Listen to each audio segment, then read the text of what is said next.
హెచ్చరిక, దైవజనుని హెచ్చరిక. మత్తులుగా ఉండొద్దు. దేవుని బిడ్డలు మత్తులుగా ఉండకూడదు. దేవుని బిడ్డలు పగటి వారిగా ఉన్నాం. మనం రాత్రి వారిలాగా మనం మత్తులమై ఉండకూడదు అని దేవుని వాక్యం సెలవిస్తుంది. ఒకసారి అది కూడా చదువుతారా? తెస్సలోనికలకు రాసిన పత్రికలో 5వ అధ్యాయములో, మీరందరూ వెలుగు సంబంధులు, పగటి సంబంధులై ఉన్నారు. మనము రాత్రి వారిము కాము, చీకటి వారిము కాము. కావున ఇతరుల వలె నిద్రపోక మెలకువగా ఉండి మత్తులము కాకయుందుము. నిద్రపోవారు రాత్రి వేళ నిద్రపోవుదురు, మత్తుగా ఉండేవారు రాత్రి వేళ మత్తుగా ఉందురు. మనం పగటివారమై ఉన్నాము గనుక మత్తులమై ఉండక విశ్వాస, ప్రేమ కవచనము, రక్షణ, నిరీక్షణ శిరస్త్రాణమును ధరించుకుందుము. ఎందుకనగా మన ప్రభు అయిన యేసు క్రీస్తు ద్వారా రక్షణ పొందుటకే దేవుడు మనల్ని నియమించను గాని ఉగ్రత పాలగుటకు నియమింప లేదు. నేను పరలోక రాజ్యానికి వెళ్ళడానికి ప్రభువుని నమ్ముకున్నాను కాబట్టి ప్రభువు రాకడ కొరకు నేను ఎదురు చూస్తూ మెలకువగా ఉండాలి.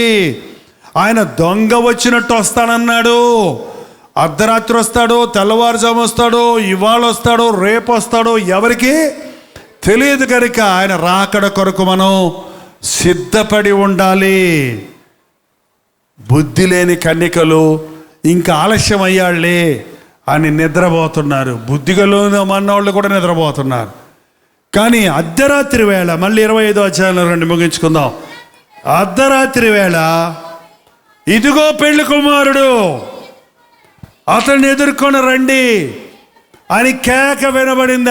అకస్మాత్తుగా ఇదిగో పెళ్లి కుమారుడు, ఆయన ఎదుర్కొందాం రండి అనగానే 10 మంది కన్యకలు గబగబా లేచారు.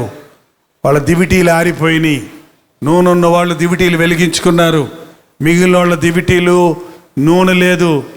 ఈ బుద్ధి కలిగిన వాళ్ళు అడిగారు, కొంచెం నూనె ఇవ్వండి అని. మాకే సరిపోదు, నీకేమిమ్మంటావు పోమన్నారు. వాళ్ళు ఎక్కడికన్నా దొరుకుద్దేమో అని నూరి కొనుక్కుందామని పోయారు.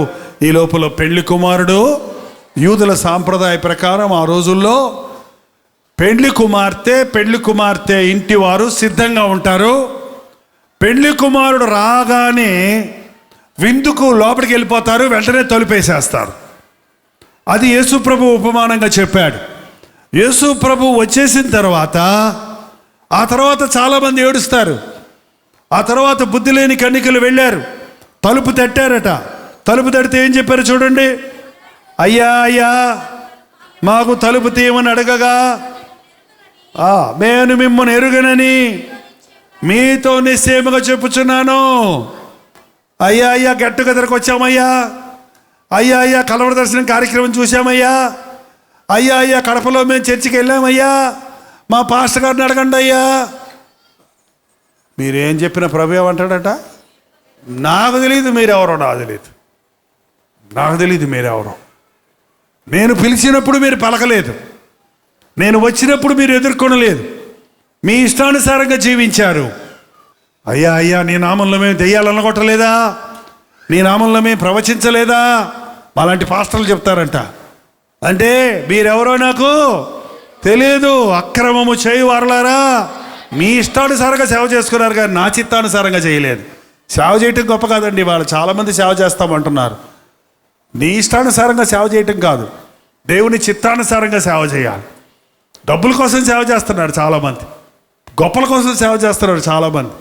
లోకంలో గొప్ప మెప్పులు ఉంటాయి నీకేమో, కానీ దేవుని దృష్టిలో నీకు విలువే ఉండదు. ఇదిగో పెళ్లి కుమారుడు వచ్చాడనగానే తలుపు వేయబడింది. ఆ తర్వాత వారు అల్లాడారు, కానీ మీరెవరో నాకు తెలీదు. ఏదో ఒకరోజు మన ప్రభు మేఘారుడై రాబోతున్నాడు. మొదట క్రీస్తుతో మీ హృదయాన్ని సరిచేసుకోండి, మీ పాపములు ఒప్పుకొని విడిచిపెట్టండి. అతిక్రమములు దాచిపెట్టువాడు వర్ధిల్లడు, వాటిని ఒప్పుకొని మరల చేయువాడు. ఒప్పుకొని మరల చేయువాడా? మరి చాలామంది ఏం చేస్తున్నారు? ఒప్పుకుంటున్నారు, మళ్ళీ చేస్తున్నారు, ఒప్పుకుంటున్నారు, మళ్ళీ చేస్తున్నారు, ఒప్పుకుంటున్నారు, మళ్ళీ చేస్తున్నారు. కాబట్టి ఆశీర్వాదం లేదు. ఒప్పుకొని విడిచిపెట్టాలి. మన పాపములను మనము ఒప్పుకొనిన ఎడల ఆయన నమ్మదగిన వాడు, నీతిమంతుడు గనుక మన సకల దుర్నీతి నుండి మనల్ని ఆయన పవిత్రులుగా చేస్తాడు. క్రీస్తు రక్తంలో కడగబడ్డప్పుడు నీ అవసరతలన్నీ తీర్చబడతాయి. ప్రార్థన. పరిశుద్ధుడా, ప్రేమగల తండ్రి, ఒక్కసారి నీ బిడ్డలను చూడు నాయన. నీవు ఆకర్షించుకున్న, నీవు ప్రేమించిన నీ బిడ్డలను ఒక్కొక్కరిని చూడు నాయన. వారి హృదయ స్థితిని చూడు నాయన. ఎవరి జీవితాలు ఎలా ఉన్నాయో ఎరిగిన దేవా, ఏ పాపాలతో ఎవరు కుమిలిపోతున్నారో ఎరిగిన దేవా, నీ రక్తాన్ని ప్రోక్షించి మమ్మల్ని శుద్ధులుగా చేయయ్యా. నీ నామములో ఉన్న జయ జీవితాలు మాకు దయచేయి నాయన. ప్రతి శాపమును మాలో నుంచి కొట్టివేయము నాయన. పాపం వలన వచ్చే జీతమైన మరణము నుండి మమ్మల్ని తప్పించి, తద్వారా వచ్చే రోగాల నుండి మమ్మల్ని విడిపించే దేవుడు అని ఈ రాత్రి నీవు నిరూపించుము నాయన. ఇక్కడ ఎవరెవరికి ఎటువంటి అనారోగ్యాలు ఉన్నాయో అట్టి వారి కొరకు కూడా ప్రార్థన చేస్తున్నాము. నజరుడైన యేసుక్రీస్తు నామములో ప్రతి రోగమును స్వస్థపరచుచున్నాము నాయన. త్రాగుడుకు బానిసలైన వారిని నజరుడైన యేసుక్రీస్తు నామములో విడుదల చేయించున్నాము నాయన.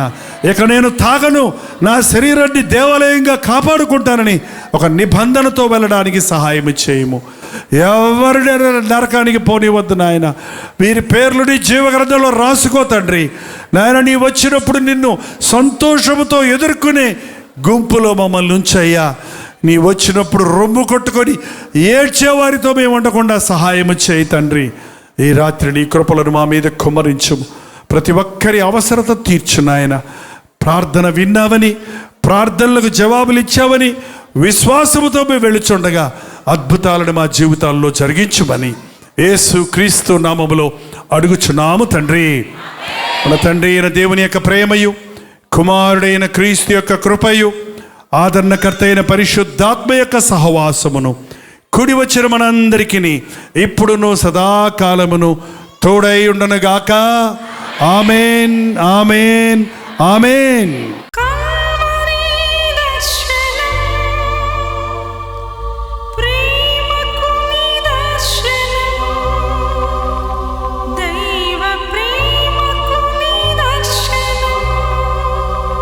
తెలుగు, తమిళ, హిందీ, మలయాళం, బెంగాలీ, ఒరియా అనే 6 భాషల్లో టెలివిజన్ ప్రోగ్రామ్స్ కొనసాగుతూనే ఉన్నాయి.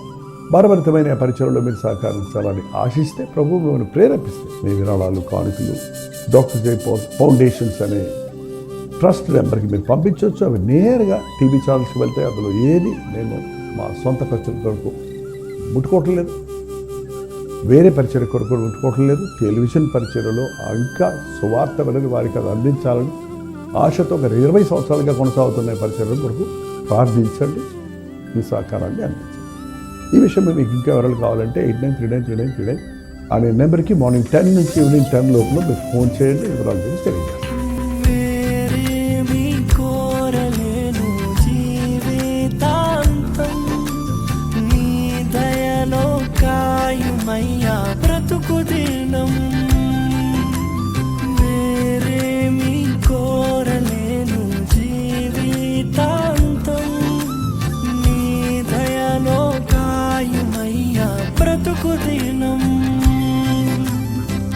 నీలాంటి దైవం ఎవరు విశ్వమున లేనే లేరు. నీలాంటి దైవం ఎవరు విశ్వమున లేనే లేరు. పరమ తండ్రి నీకే వందనా, నీదు బిడ్డగానే సాగేదా.